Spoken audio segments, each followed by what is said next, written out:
Sir నమస్కారం sir. నమస్తే. Sir సాక్షి media కథనంపై విచారణ జరిపించాలని చెప్పేసి స్పీకర్ అయ్యన్న పాత్రుడు గారైతే కోరారు. ఒక ప్రివిలేజ్ కమిటీకి కూడా ఆయన కోరినట్టుగా తెలుస్తుంది సార్.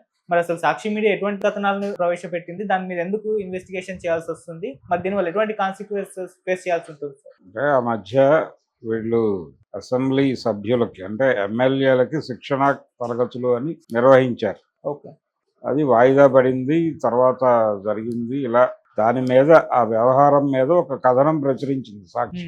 ఆ కథనం అభ్యంతరకరంగా ఉంది, సభా మర్యాదని ఇబ్బంది పెట్టింది అనేది ఎలిగేషన్.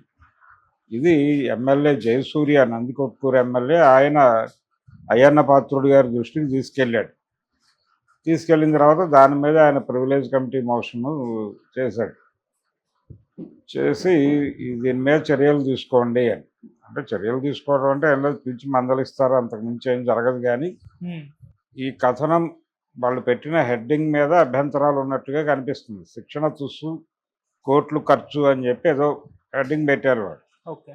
ఆ హెడ్డింగ్ మీద వీళ్ళు ఇప్పుడు ప్రివిలేజ్ కమిటీకి వెళ్తున్నారు. వెళితే ఏం జరుగుతుంది? పిలిచి అడుగుతారు, వాళ్ళు చెప్పాల్సింది వాళ్ళు చెప్తారు. అంటే సభా మర్యాదకి ఇది అతిక్రమణ అన్న పద్ధతిలో మాట్లాడుతున్నారు. ఇది ఒకవేళ అతిక్రమణ జరిగితే అప్పుడు వాళ్ళు ఏం సిఫారసు చేస్తారు అనేది చూడాలి. గతంలో ఈనాడు మీద కూడా ఇలాంటివి వచ్చాయి. పెద్దల గలభ అని చెప్పి ఒకసారి కౌన్సిల్లో జరిగిన ఒక వ్యవహారం మీద, లేదు కౌన్సిల్ ఉండాలా వద్దా అని జరిగినటువంటి దాని మీద పెద్దల గలభ అని చెప్పి ఒకటి పెట్టాడు ఆయన, సంపాదకీయానికి హెడ్డింగ్. దాని మీద గొడవైంది ఆ రోజుల్లో. ఇలా అప్పుడప్పుడు పత్రికల మీద, మీడియా మీద శాసనసభ గౌరవాన్ని వీళ్ళు పలుచనపరుస్తున్నారు అనే ఉద్దేశంతో ఇలాంటి కాషన్ నోటీసులు ఇవ్వటం అనేది సహజమే. ఇది పెద్ద సీరియస్ వ్యవహారం కాదు. సాక్షి కొంచెం ప్రతిపక్షానికి చెందిన పత్రిక కాబట్టి, ప్రతిపక్ష అభిప్రాయాల ప్రకటనకు ఎక్కువ స్పేస్ ఉంటుంది కాబట్టి, ఆ పత్రికని కంట్రోల్ చేయటం కోసం చేస్తున్న ప్రయత్నంగా దీన్ని వైసీపీ అటాక్ చేస్తుంది. ఆల్రెడీ ఆ అటాక్ మొదలవుతుంది.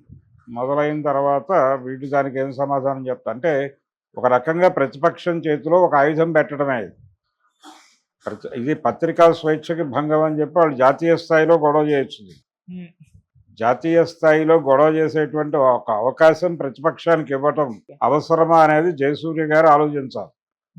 కాకపోతే అంటే ఇప్పుడు తెలుగుదేశం పార్టీ మేము చర్యలు తీసుకుంటాం అనేది బలంగా నాటే ప్రయత్నంలో ఉంది జనాలకి, అందరికీ. ఈ నాటడం కోసం ఇలాంటివన్నీ తవ్వితీస్తున్నారు. ఇది ఎప్పుడు ఫిబ్రవరి 22వ తారీఖు అచ్చైన వార్త. దాని మీద ఇప్పుడు సభా మర్యాదలకు భంగం అయిపోయింది కాబట్టి దీని మీద చర్యలు తీసుకోవాలి, సాక్షి పత్రిక మూసేయాలి దాకా తెలుగుదేశం హ్యాండిల్స్లో వార్తలు సర్క్యులేట్ అవుతున్నాయి. వాళ్ళు మాత్రమే పట్టించుకుంటున్నారు దీన్ని. ఇంకా నిర్ణయాలు వెలువడలేదు. వారు చెప్పారు, ఈ పేపర్ కటింగ్స్ అవన్నీ సమర్పించాడు, వాటి మీద వారు నిర్ణయం తీసుకుంటారని అనుకుంటున్నారు. ఇంకా దీనికి సంబంధించినటువంటి అధికారిక సమాచారం రావాలి. వచ్చిన తర్వాత సాక్షి వాళ్ళు ఎలా స్పందిస్తారు, వైసీపీ ఏం మాట్లాడుతుంది అనే దాని మీద యుద్ధం మొదలవుతుంది. ఇలా వైసీపీ మీద కథనాలు రాస్తున్నటువంటి తెలుగుదేశం హ్యాండిల్స్ గురించి, తెలుగుదేశం అఫీషియల్ మీడియా గురించి అధికారిక సమాచారం అనే పేరుతో ప్రతిపక్షం మీద దాడులు చేస్తూ వాళ్ళు రాస్తూనే ఉన్నారు. అంటే పత్రికా స్వేచ్ఛ అనే దానికి కూడా ఒక పరిమితి ఉంటుంది. అది దాటి వెళ్ళి రాస్తున్నారు, అటు రాస్తున్నారు, ఇటు రాస్తున్నారు. ఇది ఒక సహజ పరిణామంగా మారిపోయింది. అంటే ప్రతి పత్రికకి ఒక పొలిటికల్ మోటో ఉండటం వల్ల జరుగుతున్న ప్రమాదం. గతంలో అంటే ఆంధ్రప్రదేశ్ రాజకీయాల్లో, ఉమ్మడి ఆంధ్రప్రదేశ్ రాజకీయాల్లోకి ప్రాంతీయ పార్టీ ప్రవేశించడానికి ముందు ఉన్నటువంటి మీడియాలో కొంత తక్కువ ఉండేది ధోరణి. మీడియా అంటే ఆ రోజు ఉన్నటువంటి ప్రింట్ మీడియా కొంత తక్కువ ఉండేది. ఎక్కడో తప్ప కొంచెం దూకుడుగా వెళ్ళటం అనేది తక్కువ ఉండేది. క్రిటికల్గా ఉండేవాడు. ఇప్పుడు క్రిటికల్గా ఉండటం కాదు, అటాకింగ్గా ఉండటం అనేది ప్రోగ్రామ్గా మారింది. ఎందుకు అటాకింగ్గా మారుతున్నారంటే, అది ఒక పార్టీ లక్ష్యం కోసం పనిచేస్తున్నట్టుగా తయారైపోయింది మీడియా కూడా. సాక్షి టీవీలో వస్తున్నటువంటి వార్తల్లో ఆ వార్తలు చదివేటువంటి యాంకర్ల భాష, అలాగే ఆంధ్రజ్యోతిలో కొన్ని వైసీపీకి సంబంధించినటువంటి వార్తలు చదివేటప్పుడు, లేకపోతే వైసీపీకి సంబంధించిన వ్యవహారాల మీద డిస్కషన్ జరిపేటప్పుడు ఆ యాంకర్లే అంటే యాంకర్లు ఎలా ఉండాలి, లేకపోతే జర్నలిస్ట్ ఎలా ఉండాలి అంటే పాయసంలో గరిట్లాగానే ఉండాలి దాదాపు. అలా కాకుండా వీళ్ళు ఎమోషనలైజ్ అయిపోతున్నారు. వీళ్ళు ఎమోషనలైజ్ అయిపోయి వీళ్ళు పార్టీ నాయకులుగా మాట్లాడేయటం మొదలైపోయి జరుగుతోంది. వీళ్ళు మేము ఆ పార్టీ కాదు, మేము విమర్శ మాత్రమే చేస్తున్నామని చెప్తున్నారు కానీ వీళ్ళు కాన్షియస్గానే విమర్శలు చేస్తున్నారు. అంటే ఆ కాన్షియస్నెస్ వాళ్ళు ఏదో పార్టీకి ఆ పార్టీలో సభ్యత్వం ఉందేమో వీళ్ళకి అనిపించేలాగా ఉంది చూసేవాడికి. ఇదే పద్ధతి రాతలోనూ చూపిస్తున్నారు వారి వారి పేపర్లలో. వారి పేపర్లలో వాళ్ళు రాస్తున్నటువంటి వార్తల్లో వాళ్ళు వాడుతున్నటువంటి భాష కూడా అదే స్థాయిలో ఉంటుంది రెండు వైపులా. కాబట్టి వీళ్ళు ప్రివిలేజ్కి వెళ్ళిపోతే వీళ్ళు సభా హక్కులకి ఇబ్బంది కలిగించారు, సభా మర్యాదకి విఘాతం కలిగించారు అని వీళ్ళు కేసులు పెడితే వాళ్ళు మా పర్సనల్ క్యారెక్టర్ అసాసినేషన్ చేస్తున్నారు అన్న పద్ధతిలో పరువు నష్టం దావాలు వేసుకుంటూ వాళ్ళు వెళ్ళిపోతారు. కోర్టులు ఫైనల్గా ఈ తగాదాలను తీర్చేటువంటి తీర్పరులుగా మారిపోతాయి. చూద్దాం ఏ మేరకు ఫైట్ చేస్తారో ఈ వార్త మీద. ఇది పాత వార్త, 22వ తారీఖు వచ్చిన వార్త. దాని మీద అయ్యన్న పాత్రుడు గారు, ఆయన కొంచెం దూకుడుగా వ్యవహరించే మనిషి.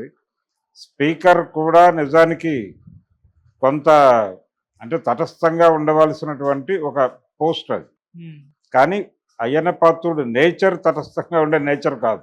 అందుకని వారు కూడా దూకుడుగా నిర్ణయాలు తీసుకుని ముందుకెళ్లే ఛాన్సెస్ ఉన్నాయి. దీన్ని వైసీపీ ఎలా ఎదుర్కొంటుంది అనేది చూడండి. సాక్షి పేపర్ వ్యవహారాలను జగన్మోహన్ రెడ్డి గారు కానివ్వండి, లేకుంటే భారతి గారు కానివ్వండి చూడట్లేదు, ఆయన మూడో వ్యక్తికి అప్పగించేశారు, మాకేం సంబంధం లేదన్నట్టే బిహేవ్ చేస్తున్నట్టు కూడా వాళ్ళే కథనాలు ప్రచారం చేస్తున్నారు సార్. నిజమేనా సార్? చెప్తారు అంతే, మాకు సంబంధం లేదు అని చెప్తారు కానీ సంబంధం లేకుండా లేదు కదా. వాళ్ళ కుటుంబ ఆస్తి సాక్షిలో నాకు వాటాలు ఉన్నాయని ఆవిడ షర్మిల గారు అడుగుతోంది కదా. సాక్షి మీడియాలో నాకు వాటాలు ఉన్నాయా లేదా అది తేల్చండి అని అడిగింది ఆవిడ ఎందుకు అడుగుతుంది? వాళ్ళది కాకపోతే దాని వ్యవహారాలు వేరే వాళ్ళు చూస్తూ ఉండొచ్చు. ఆపరేషన్స్ వరకు ఆపరేషన్స్ వేరే వాళ్ళు చూస్తున్నా ఎవరు డబ్బులు పెట్టారో వాళ్ళ ప్రయోజనాల కోసమే పత్రిక పనిచేస్తుంది. పత్రిక లక్ష్యమే అది. పత్రిక మాత్రమే కాదు, ఆ టీవీ ఛానల్ లక్ష్యం కూడా అదే. అలాగే ప్రస్తుతం నడుస్తున్న ప్రతి మీడియా హౌస్కి అదేమో నేరుగా ఓన్డ్ బై కాకుండా కూడా వాళ్లతో అంటకాగుతూ నడుస్తున్నటువంటి సంస్థలు చాలా ఉన్నాయి తెలుగుదేశానికి. అంటే అసలు సాక్షి పెట్టాల్సిన అవసరం ఎందుకు వచ్చింది? ఈ వాయిస్లు పెరిగిపోయినాయి, మన వాయిస్ చెప్పుకోవడానికి అవకాశం లేదు అనే ఉద్దేశంతో పెట్టిన పత్రిక, పెట్టిన ఛానల్. వాస్తవానికి వైఎస్ఆర్ బతుకున్న రోజుల్లో ఆ రోజున ఆయన సీఎం కాకపోయి ఉంటే ఆయనే పార్టీ నుంచి బయటకు వచ్చి ప్రాంతీయ పార్టీ పెట్టుండేవాడు. పెట్టాలనే ఆలోచన ఉంది ఆయన. పెట్టినప్పుడు ఒక ఛానలు పేపరు పెట్టాలనే ఉద్దేశం కూడా ఉంది ఆయన. ఆ ప్రాజెక్ట్లో భాగంగా పెట్టినదే సాక్షి. అనుకోకుండా ఆయన ముఖ్యమంత్రి అయ్యాడు. అయిన తర్వాత కాంగ్రెస్ పార్టీ గొంతు వినిపించడానికి ఒక ఛానలు ఒక పేపరు ఉండాలి కదా అనే ఉద్దేశంతో అది పెట్టారు.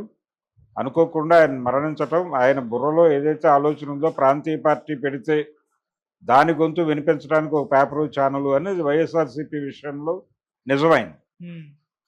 కాబట్టి అది వేరే వాళ్ళకి అప్పచెప్పారు. ఇవన్నీ జనరల్గా అప్పచెప్పడం ఏముంది, ఆపరేషన్స్ అప్పచెప్తారు తప్ప సంస్థని వేరే వాళ్ళకి అప్పచెప్పారు కదా. అప్పచెప్తే ఆవిడెందుకు అడుగుతుంది ఆ బాటాలు?